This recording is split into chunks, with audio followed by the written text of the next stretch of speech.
I was standing at the floor-to-ceiling windows of my Miami penthouse, watching the last of the sunset bleed into Biscayne Bay, when my phone buzzed with a text from my brother. Claire, Mom and I talked. The wedding photos need to look a certain way. You know how you dress. You know how you act. We think it's better if you don't come. We'll celebrate with you after. Family dinner, low-key. You'll have more fun anyway. I read it 3 times. Each time, the words stayed exactly the same. Before I tell you what I did next, drop a comment and let me know where you're watching from and what time it is. I want to see how far this story reaches. My name is Claire. I'm 31 years old, and the day my brother sent that text, I had exactly $4,200,000 in my investment account, a penthouse I paid for in cash, and a sister-in-law I had never once been rude to. I set the phone down on the marble kitchen island and walked to the window. The city below me moved the way it always did, indifferent, bright, alive. I had bought this apartment 18 months ago after selling my logistics software company to a private equity group in Chicago. I had not told my family, not because I was hiding it, but because every time I tried to share good news with them, the conversation somehow circled back to my brother, Ryan, and whatever he was achieving that week. Ryan was the golden one. Ryan, who wore pressed shirts to Sunday brunch and knew how to talk to our mother's friends. Ryan, whose fiancée, Madison, had an Instagram following and a specific aesthetic she was building their entire life around. I was the other one. The one who wore whatever was clean, drove a 12-year-old Subaru, even after I could have bought a car lot, and who had once shown up to Christmas dinner with a bottle of grocery store wine because I genuinely hadn't thought it mattered. It mattered to them. Apparently, everything mattered to them, except me. I thought about being 14 years old at Ryan's high school graduation party. My mother had spent 3 weeks decorating the backyard, ordering a cake with his face on it, calling every relative she'd spoken to in the last decade. I sat at the end of the outside table, next to the recycling bins, because the inside seats were for people who had done something worth celebrating. I ate my piece of cake alone and watched my brother accept handshakes from men who would have looked right through me. I didn't feel small standing at my window that evening. I felt something sharper than that. I felt like a woman who had been underestimated for so long that the error had become their problem, not mine. Ryan was getting married in 11 days. The venue was a renovated plantation estate in Savannah, Georgia. The guest list was 214 people. I knew this because I had been CC'd on the original email chain 6 months ago, before Madison apparently decided my presence would disrupt the visual harmony of her reception. I walked to my desk and opened my laptop. I had a list. I kept it in a plain notes document with no title. It was a list of people my mother and Ryan had quietly removed from their lives over the years. Not because these people had done anything wrong, because they weren't useful anymore, or because they made the family look like something my mother didn't want to look like. There was my Aunt Deborah, my father's sister, who had been cut off after she went through bankruptcy, and my mother decided the association was embarrassing. Deborah was 62 years old, living in a 1-bedroom apartment in Knoxville, Tennessee, and working part-time at a bookstore. She sent me a birthday card every year without fail. There was James, Ryan's college roommate and best friend for 7 years, who had been quietly uninvited from the wedding after losing his restaurant to COVID and being unable to afford the destination bachelor party. There was my cousin Nina, who had come out to the family 4 years ago and received a very polished, very cold silence in return. She lived in Portland now, making jewelry and pretending she didn't miss us. There was Marcus, my father's old business partner, who had been sued by my mother after my father passed away over a contract dispute that was, by any reasonable reading, frivolous. He had won the case, but the friendship had not survived it. I sat very still for a long moment. Then I started making calls. Deborah picked up on the second ring, the way she always did, like she'd been hoping someone would call.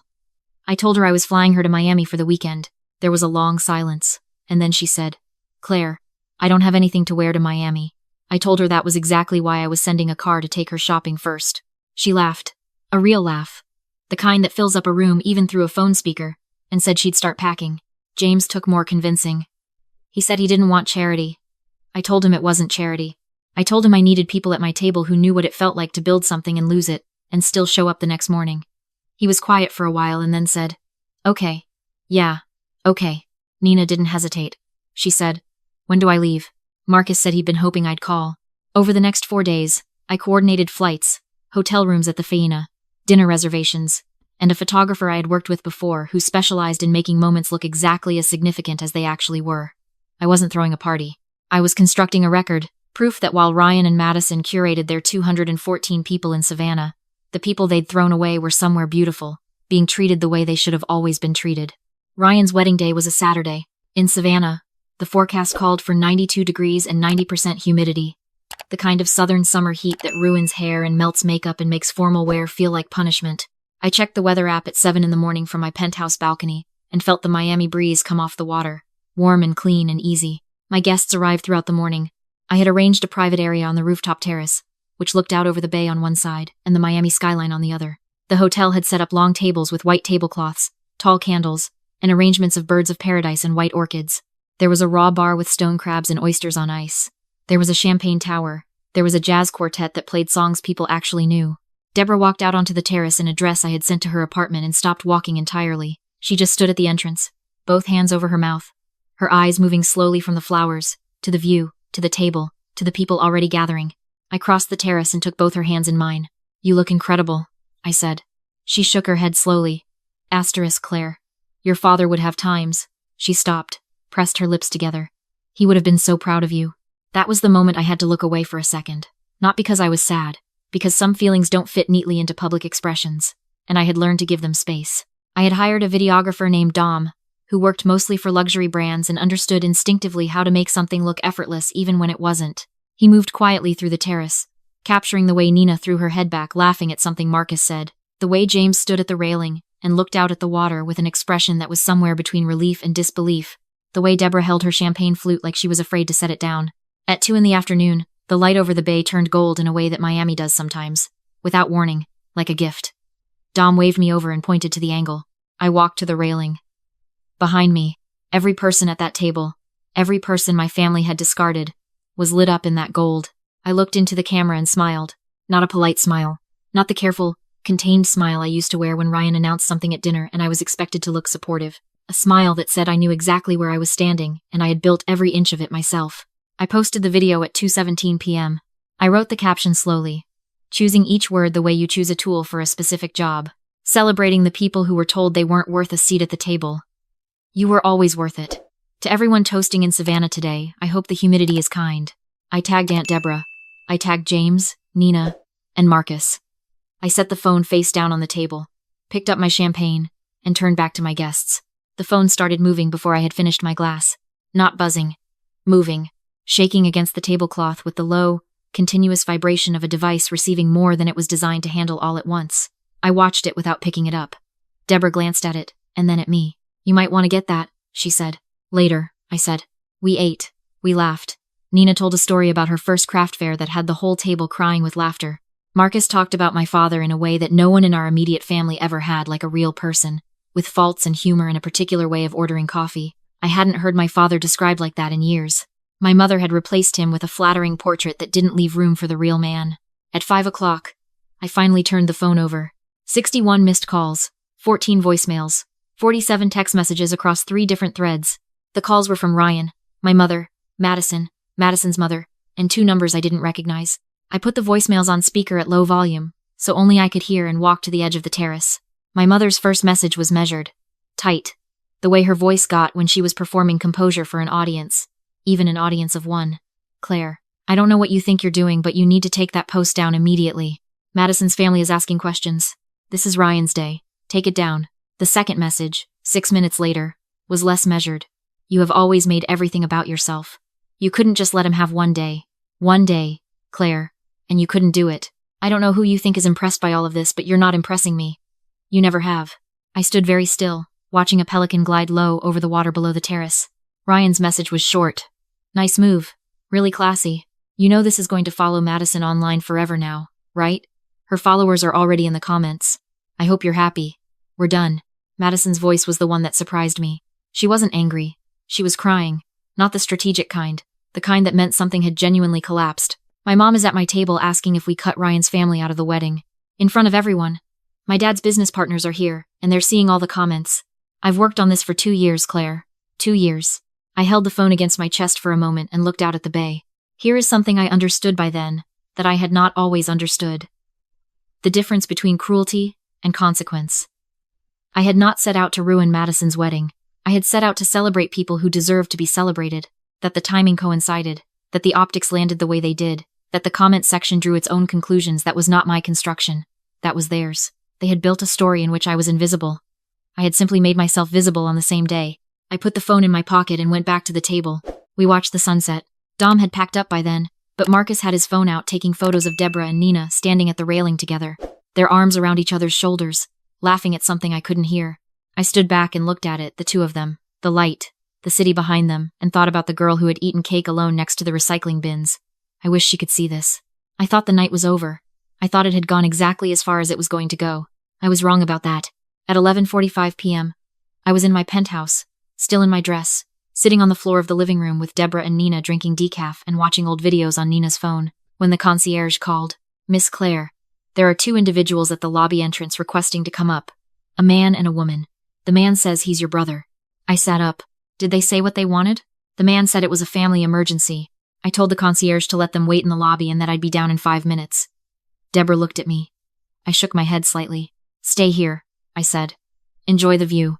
I took the elevator down alone. The lobby of my building was all white marble and low lighting, the kind of space designed to communicate that the people who lived there had made certain choices and the choices had worked out. Ryan was standing in the center of it, looking like a man who had traveled 300 miles in formal wear and arrived somewhere he hadn't expected to arrive. His tie was loosened. His jacket was wrinkled. Madison was beside him in her wedding dress, which was still beautiful despite everything. A column of ivory silk that now had a small grass stain near the hem. They had left their wedding reception. They had driven to the Savannah airport and boarded the last flight to Miami. They were standing in my lobby on their wedding night. Ryan looked at me with an expression I had seen before on his face, the one that meant he had a plan, and the plan involved me doing something I didn't want to do. "We need to talk," he said. "You left your wedding," I said. "You made that necessary." I looked at him for a long moment. Then I looked at Madison. She met my eyes and then looked away. "Come up," I said. We rode the elevator in silence. When the doors opened into my apartment, Ryan walked in ahead of me and stopped in the middle of the living room, taking in the space the way people do when they're recalibrating something they believed. The ceiling was 12 feet. The windows were full wall. The view at midnight was the city laid out like a circuit board, all light and pattern. "This is yours," he said. It wasn't a question. "Yes." "You sold the company." "Yes." He turned around. "When?" 18 months ago." He was quiet. Madison had come in behind him and sat on the edge of the couch without being invited to, which I didn't hold against her. She looked exhausted. "Why didn't you tell us?" Ryan asked. "The same reason you didn't tell me I wasn't invited to your wedding until 11 days before it," I said. We had stopped being honest with each other a long time ago. He sat down, ran a hand through his hair. Then he reached into the jacket pocket and pulled out a folded document, the kind that comes in a manila envelope from someone who wants you to understand they've spoken to a professional. "Mom called her attorney," he said. "When Dad passed, there was a family trust set up. His estate went into the trust. Mom is the primary trustee. The terms say that any business interest developed using family resources, the home office, the family internet, capital loans from family members, is partially an asset of the trust." He set the document on the coffee table and slid it toward me. "You built the first version of your company's platform in Mom's house. You used her internet. She advanced you $4,000 your first year. That's documented. The attorney says the trust has a claim on a percentage of the sale proceeds." I looked at the document. I didn't touch it. I had seen this maneuver before, not from my family, but in business. The last play move. The one that says, "We don't actually have leverage, but we're going to act like we do, and see if you flinch." "Ryan," I said, "how much do you know about Dad's business?" He frowned. "What does that have to do with anything?" "Just answer." "I know he ran a small commercial real estate brokerage. I know it was struggling when he died. Mom said there were some debts, but that everything was handled." "Some debts," I repeated. I stood up and walked to the desk in the corner of the living room. I opened the second drawer and took out a folder of my own. Not because I had been waiting for this moment specifically, but because I am the kind of person who keeps documentation, and I had learned that the people closest to you are sometimes the last ones to know what you've prepared for. I sat back down and set the folder on the table beside his document. "Dad borrowed $800,000 from a commercial lender in 2019, I said. "He put the house up as collateral. When he died, the loan transferred to the estate. Mom has been making partial payments for 3 years. As of last month, the outstanding balance was $460,000. Ryan's face changed. "The lender classified the account as distressed in February," I continued.